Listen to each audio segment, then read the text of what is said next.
Yang terhormat Profesor Bayu Jayawardana dan Profesor Yunasfi Nasaruddin. Pertama-tama saya mengucapkan terima kasih atas waktunya. Salam kenal Prof. Bayu, saya Franz.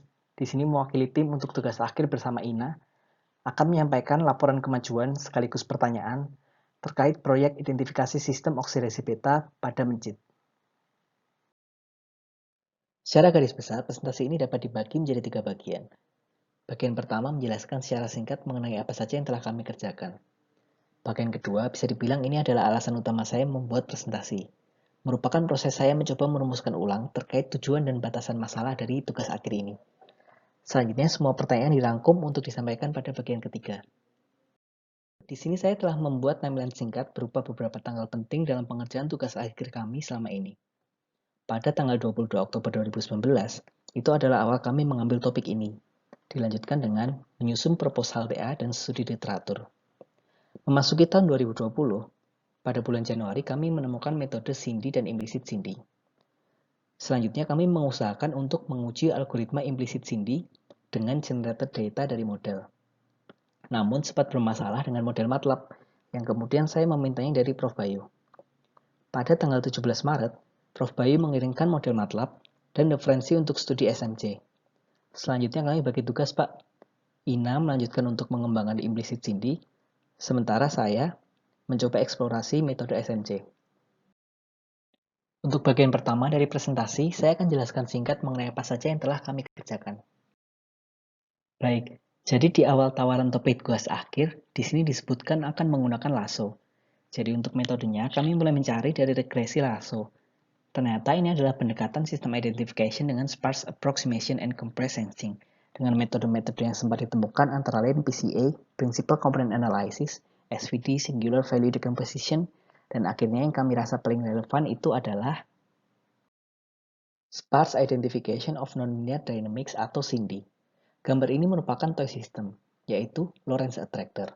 Singkatnya, kita menyusun pustaka polinomial nonlinear theta dan kemudian melakukan sparse regression untuk menentukan entry mana yang aktif. Hasilnya ada di sebelah kanan, yaitu didapatkan nilai untuk ketiga parameternya. Untuk sparse regression di sini dapat digunakan lasso. Namun dalam paper disebutkan bahwa lasso itu berat komputasinya, maka yang digunakan adalah sequential thresholded least square. Kami sempat mencoba memodifikasi metode regresinya menjadi lasso, karena saat itu kami pikir harus menggunakan lasso. Kami membandingkan sistem Lorentz yang tadi. Hasilnya ternyata sesuai dengan paper bahwa lasso itu berat.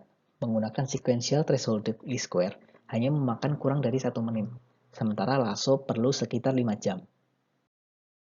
Selanjutnya kami eksplorasi lagi, ternyata ada metode implicit Cindy yang memang dikembangkan untuk inferensi biological networks. Seperti gambar di samping ini, merupakan contohnya untuk sistem yeast glycolysis. Secara umum tekniknya sama dengan Cindy, terutama disesuaikan untuk sistem nonlinear dengan fungsi rasional. Caranya adalah dengan membuat bentuk implisit terlebih dahulu. Langkah-langkahnya kurang lebih sama. Untuk specification, di sini juga tidak digunakan lasso, melainkan alternating reduction method dengan lambda sebagai threshold. Dapat dilihat juga bahwa di sini menggunakan Pareto front itu untuk menentukan nilai lambda dengan kombinasi C paling sparse dengan melihat delta error terbesar. Oh iya, untuk implicit Cindy ini merupakan metode yang tadinya kami berencana untuk digunakan ketika kunjungan ke Groningen, Prof. Akan tetapi, terdapat beberapa kendala terkait metode ini. Yang pertama yaitu kita butuh akses terhadap semua state variable. Kendala kedua yaitu komputasinya berat. Untuk sistem yeast glycolysis, pada state kedua dengan Pareto front sudah dicoba run selama 40 jam dan belum selesai, hingga akhirnya dihentikan. Lebih lanjut lagi, ini telah mengembangkan algoritmanya untuk aplikasi pada sistem oksidasi beta dengan menggunakan generated data dari model. Ina mencoba parameter identification untuk satu state variable. Itu waktu untuk runnya lama sekali, Prof, hingga 80 jam dan hasilnya juga tidak sesuai dengan referensi. Seperti ini contohnya, Prof, untuk bentuk implicit state pertama oksidasi beta. Karena kompleks, matriks theta juga menjadi sangat besar, sehingga komputasinya berat dan menjadi tidak visible. Nah, secara singkat, seperti itu hasil pekerjaan Ina dengan implicit Cindy. Akan tetapi, kembali lagi, sejak awal kami mempelajari Cindy, itu dibutuhkan akses atas semua state variable dalam time series. Kalaupun nanti metode ini dapat digunakan, terdapat masalah yaitu data eksperimen yang aksesnya terbatas pada beberapa state saja. Oleh karena itulah, saya kemudian menanyakan kepada Pak Agung, terkait variabel yang tidak lengkap. Saya bertanya, apakah dimungkinkan untuk melengkapinya dengan menggunakan generated data dari model? Tetapi jika demikian, maka kita bukan melakukan parameter identification purely from experimental data, karena juga menggunakan data dari model. Kita kembali sebentar ke timeline ini. Untuk implicit Cindy merupakan ringkasan hasil pengerjaan pada bagian ini. Kemudian ketika Prof. Bayu mengirimkan referensi untuk mempelajari sequential Monte Carlo, di sini saya berpikir, barangkali SMC ini bisa digunakan untuk kasus missing data, seperti data hasil eksperimen. Dalam proses studi, buku di samping ini merupakan referensi utama saya, menjelaskan metode inferensi kelas Markov chain Monte Carlo, termasuk random walk metropolis, metropolis testing, skip sampler, dan Hamiltonian Monte Carlo. Buku ini juga dilengkapi dengan tutorial menggunakan bahasa pemrograman Stan. Saya juga menemukan referensi lain dari buku Andrew Gell-Mann yang menyatakan kalau Bayesian inference ini bisa untuk missing data. Saya tiba-tiba terpikirkan mencari di Google dengan keyword Bayesian inference of metabolic pathway. Ternyata yang muncul adalah paper Prof. Bayu ini. Ini yang kemudian saya email Bapak meminta codingan MATLAB untuk saya pelajari lebih lanjut. 3 hal utama yang saya soroti dari paper ini adalah sebagai berikut. Yang pertama adalah terkait tipe datanya. Meskipun Metropolis Hastings dapat digunakan untuk missing data, namun pada paper ini datanya adalah steady state, bukan time series seperti yang Pak Agung kirimkan. Sementara itu data eksperimen time series kita hanya sampai menit ke-24, padahal jika berdasarkan model MATLAB, sistem oksidasi beta mencapai steady state itu sekitar menit 50. Selain itu, fokus paper ini adalah perturbation simulation, bukan pembentukan model. Jadi modelnya sudah ada, digunakan untuk generate data, kemudian dengan Metropolis Hastings, melihat bagaimana pengaruh perturbation terhadap parameter Vmax. Poin kedua yang saya tangkap bahwa parameter estimation dalam sistem biology itu dilakukan melalui eksperimen. Seperti pada model Saccharomyces cerevisiae yang digunakan pada paper ini itu menggunakan model yang disusun Bayesian dengan membandingkan karakteristik in vitro dengan in vivo, kemudian disusunlah model yang dapat mencapai steady state tanpa menggunakan algoritma system identification. Sementara untuk model Lactobacillus lactis dari Hofnagel, metode modelingnya mirip dengan Van Unen untuk sistem oksidasi beta, yaitu dengan menggunakan parameter dari berbagai literatur dan menurunkan model matematikanya berdasarkan networks yang sudah disusun terlebih dahulu. Jadi semacam white box begitu Pak. Sementara ini memang terdapat parameter yang mengalami fitting dengan eksperimen. Nah, kata fitting di sini awalnya saya sempat berpikir bahwa konteks sistem identification-nya akan fitting yang seperti ini. Terkait fitting nanti akan saya elaborasikan lebih lanjut di bagian kedua dari presentasi. Pertanyaan yang muncul adalah, apakah ini sesuai dengan kebutuhan proyek? Tujuan proyek ini atau tugas akhir kami berbeda dengan paper tersebut sepertinya. Karena itulah kita akan memasuki bagian kedua dari presentasi ini. Pada bagian ini mungkin nanti saya akan terkesan maju mundur, Prof. Tapi intinya, dari pengerjaan parameter identification melalui implicit Cindy dan MCMC, saya merasa keduanya kok sepertinya tidak tepat ya terhadap tujuan proyek ini. Oleh karena itu, saya mencoba untuk merunut kembali alur pemikiran saya dari awal. Yang pertama, kembali pada pengumuman tawaran topik. Kali ini saya akan fokus pada dua kata kunci yaitu System Identification dan Model Reduction. Keduanya dekat dengan kontrol teori yang kami pelajari dalam beberapa mata kuliah di teknik fisika. Dalam berbagai literatur kontrol, proses System Identification seringkali dihubungkan dengan penyusunan model berdasarkan data sinyal input dan output dari sistem. Setelah berhasil mendapat model, dilakukan reduksi model untuk mendapatkan karakteristik yang menyerupai model aslinya, namun dengan computational cost yang lebih enteng. Nah, sebenarnya di sini pun kami menjadi pertanyaan juga, Prof. Jika yang akan dilakukan deskripsi itu problem identifikasi sistem atau pembentukan model, padahal modelnya kan sudah ada, bahkan sudah direduksi juga. Oleh sebab itu, pada pertengahan November 2019, hal pertama yang saya tanyakan adalah terkait model seperti apa yang ingin kita dapatkan. Karena berdasarkan pemahaman saya, hal itulah yang menjadi tujuan dalam problem identifikasi sistem. Penyusunan model sendiri secara umum dapat dikategorikan menjadi 3 pendekatannya, yaitu white box, gray box, dan black box. Saya kira untuk black box ini tidak mungkin kita gunakan, karena sudah ada model yang disusun dari paper Van Unen. Jadi pilihannya tinggal white atau gray box. Kalau melihat metode pembuatan model matematika yang digunakan oleh Van Enen, sistemnya jadi bisa dilihat semacam white box. Modelnya dibentuk dengan menurunkan networks di samping ini menjadi 45 persamaan diferensial menurut mass action kinetics. Sementara laju enzimnya menggunakan kinetika Michaelis-Menten, terdiri dari 56 reaksi. Untuk parameternya didapatkan dari literatur dan datasets. Dugaan saya tugas akhir ini merupakan pendekatan gray box, karena sudah terdapat model yang diturunkan dari paper Van Enen.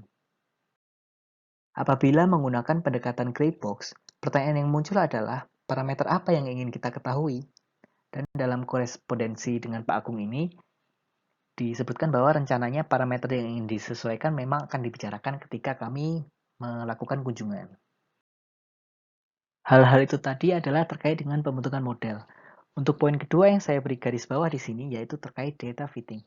Tujuan dari proyek ini sepertinya bukan untuk membangun model, namun untuk fit the data in order to see whether some conditions has influence to the metabolic functioning in the mitochondria. Dalam paper ini setidaknya terdapat dua hal yang mengalami fitting. Yang pertama yaitu Vmax untuk 3 enzim, CPT1, VLCAD, dan LCAD. Ketiganya mengalami fitting atau estimation itu karena tidak terdapat pada literatur. Yang kedua yaitu untuk penambahan konsentrasi palmitoylkarnitin dan palmitoyl-CoA. Ini menjadi semacam input eksitasi terhadap model. Pertanyaannya, apakah fitting di sini sesuai dengan fitting pada sistem identification? Kalau dalam kuliah kontrol, biasanya sistem identification itu kan seperti ini, Prof. Jadi model dan plan diberikan input yang sama, lalu dibandingkan outputnya antara Y dan Y topi. Didapatkan error. Algoritma sistem identification menerima error ini untuk memodifikasi modelnya. Bagaimana jika konteksnya dalam sistem biologi?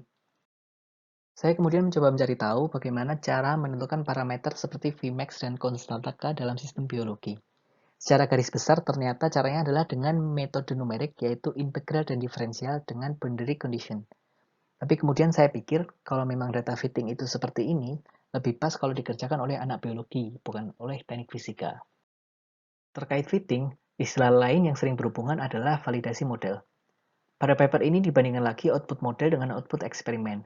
Dibuat grafik perbandingan flux oksigen pada gambar A, serta perbandingan asil karnitin pada gambar B dan C. Yang menarik adalah di sini dinyatakan bahwa the model parameters were not fitted to the experiments. Saya sempat berpikiran juga bahwa problem system identification yang akan menjadi tugas akhir kami itu ada di sini.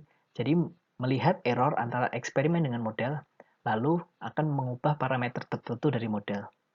Tapi itu pun nampaknya belum dapat menjawab kata kunci ketiga terkait tujuan proyek. Kembali lagi pada email Prof. Bayu, kata kunci ketiga terkait tujuan proyek yaitu memahami perubahan Pak Hui. Pertama-tama saya belum cari tahu bagaimana cara kita untuk dapat mengamati perubahan pathway. Di sini terdapat 3 gambar yang memberikan petunjuk terkait perubahan dinamika akibat pathway yang berbeda. Yang pertama yaitu struktur pathway yang unik membuat oksidasi beta rentan terhadap substrate overload.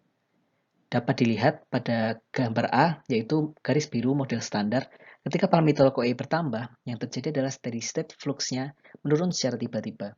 Ini merupakan emergent property yang tidak mungkin terjadi pada Pak W yang linear tanpa kompetisi, yaitu garis merah di sini. Ternyata penurunan flux pada model standar di gambar A terjadi bersamaan dengan penumpukan ester CoA, yaitu garis putus-putus di gambar B ini, dan penurunan konsentrasi COASA, yaitu garis solid yang berwarna biru ini.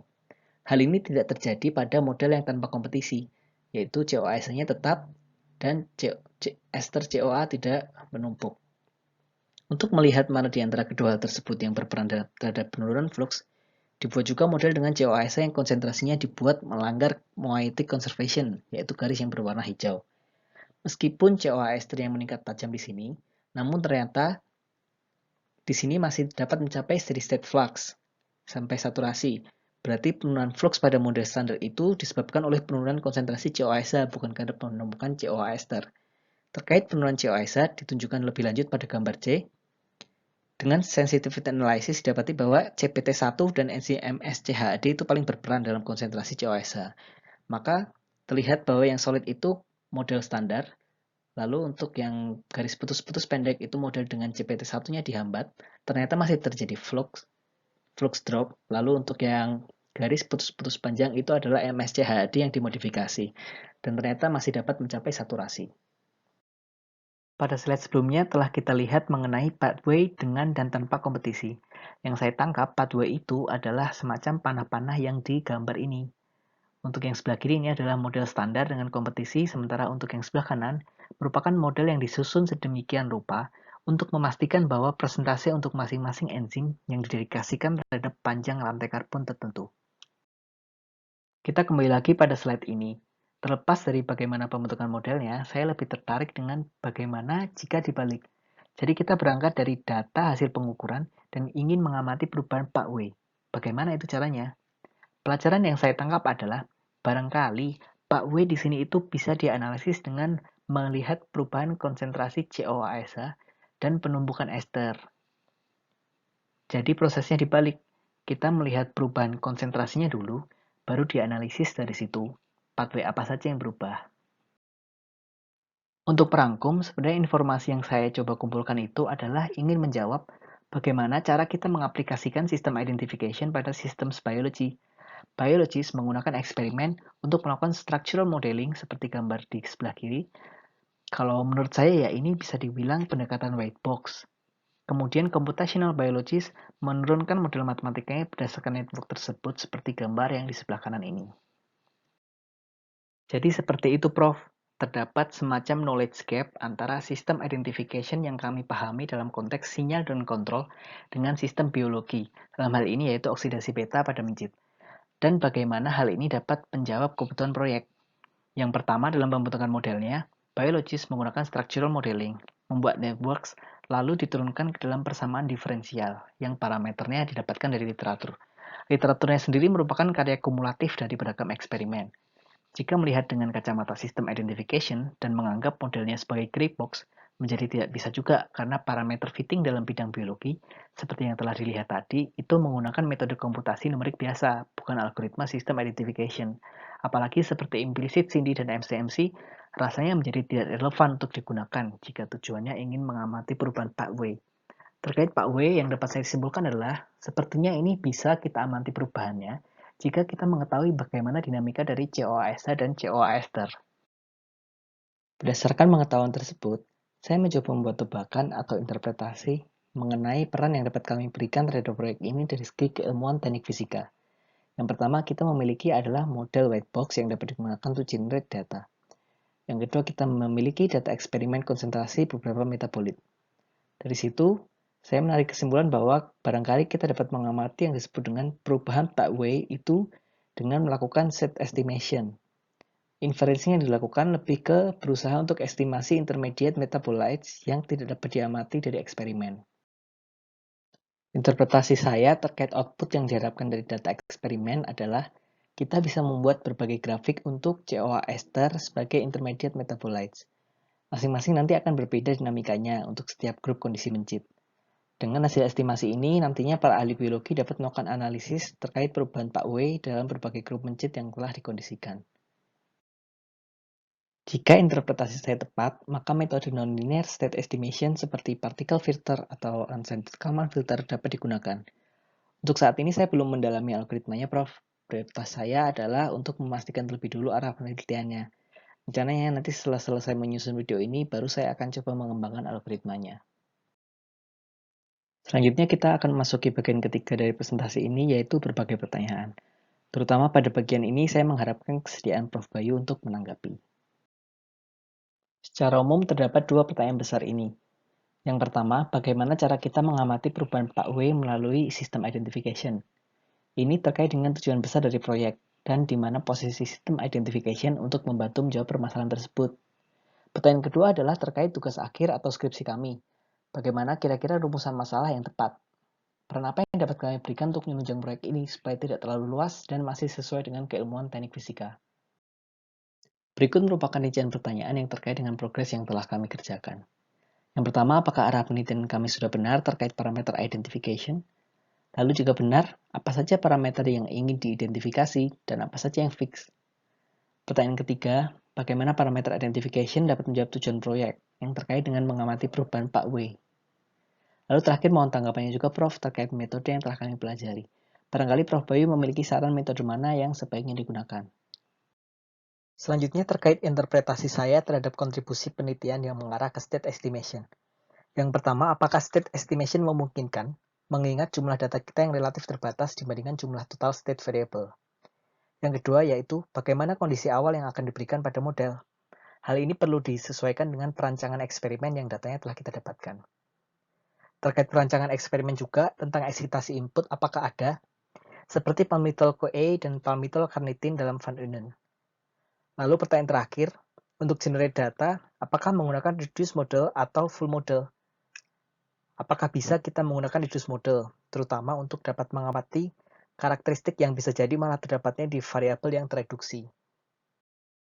Saya mohon izin juga untuk menyampaikan constraint terkait cakupan permasalahan skripsi ini, yaitu target kami untuk dapat mengikuti wisuda Oktober. Maka untuk sidang kolegiumnya nanti di awal September atau sekitar 10 minggu dari sekarang. Pada prinsipnya kami siap bekerja keras, Prof. Oleh karena itu mohon bimbingannya, supaya arah penelitian ini tepat dan rumusan masalahnya tidak terlalu luas, sehingga masih dapat mencapai target wisuda Oktober. Sekian Prof presentasi ini. Mohon maaf jika menjadi terlalu panjang. Semoga alur pemikiran saya dapat tersampaikan dengan jelas, sehingga kalau ada yang salah, bisa langsung dibimbing oleh Prof Bayu dan Prof Yul untuk diarahkan. Terima kasih atas perhatiannya.